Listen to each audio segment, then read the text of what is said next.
I was not lazy. I want you to understand that before anything else. I was not lazy. I was terrified. Every morning I woke up with this weight sitting on my chest. Not sadness exactly, more like a verdict that had already been delivered before the day even started. I was 26 years old and I had not tried a single thing that mattered, not one. And I told myself every day that I was just waiting for the right moment. The right moment never came, because I was the one making sure it never came. I had this dream. I wanted to build something, a business, something mine. I had the idea written in a notebook for 4 years. 4 years. Same notebook, same idea, zero action. Every time I got close to starting, the voice would come. What if it fails? What if people see you fail? What if you try your hardest and it still is not enough? So I would close the notebook, make some tea, watch something, tell myself tomorrow I would be ready. Tomorrow never asked me anything difficult. The people around me were moving, getting promotions, starting things, getting married, building lives, and I was standing perfectly still in the middle of all of it, pretending I was just being careful. My father asked me once, "Son, what are you waiting for?" I said, "I'm thinking." He looked at me for a long time and said, "Thinking is not the same as preparing."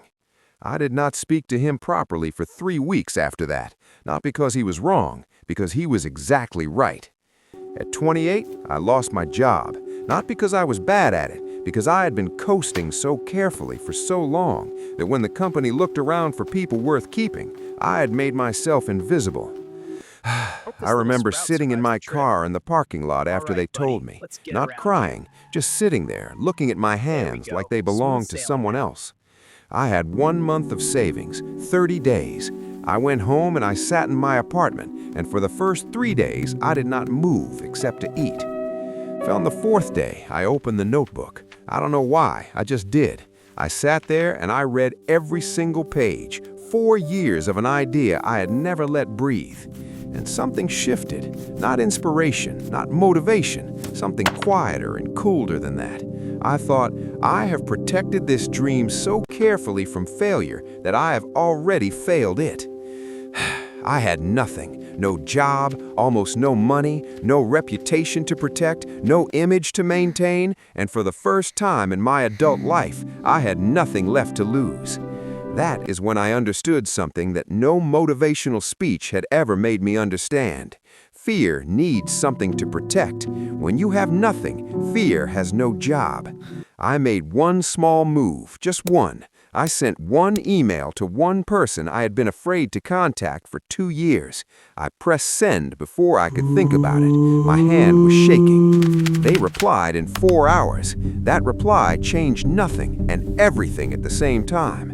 Nothing about my situation changed, but something in my chest unlocked. I started working on the idea, not perfectly, not with a plan, just moving, making mistakes in private where no one could see them. And the mistakes did not kill me. The first version of what I built was terrible. I know that now. I knew it then. But terrible and done is 1,000 times more alive than perfect and never started. Proud, 3 months in, I had my first real result. Small, a number on a screen that most people would not celebrate. I sat alone in my apartment at 2 in the morning, and I felt something I had not felt in years. Evidence, not success. Evidence. Evidence that the thing I feared most, trying and being seen, was survivable. A year later, I was not rich, I was not famous, but I was building something real, and I was the one building it. That feeling doesn't have a word good enough for it. People started noticing, not because I became loud, because I stopped disappearing. There's a difference between the two that took me years to understand. My father visited.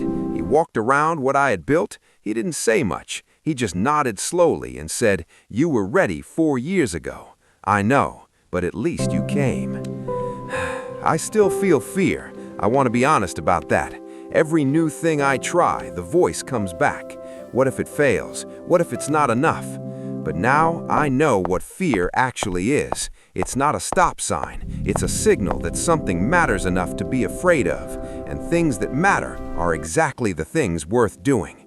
The day I had nothing left to lose was the worst day of my life and the most important day of my life. Both of those things are true at the same time. If you're waiting for the right moment, I want you to hear this. You will wait forever. The moment does not arrive ready. You arrive, and then it begins.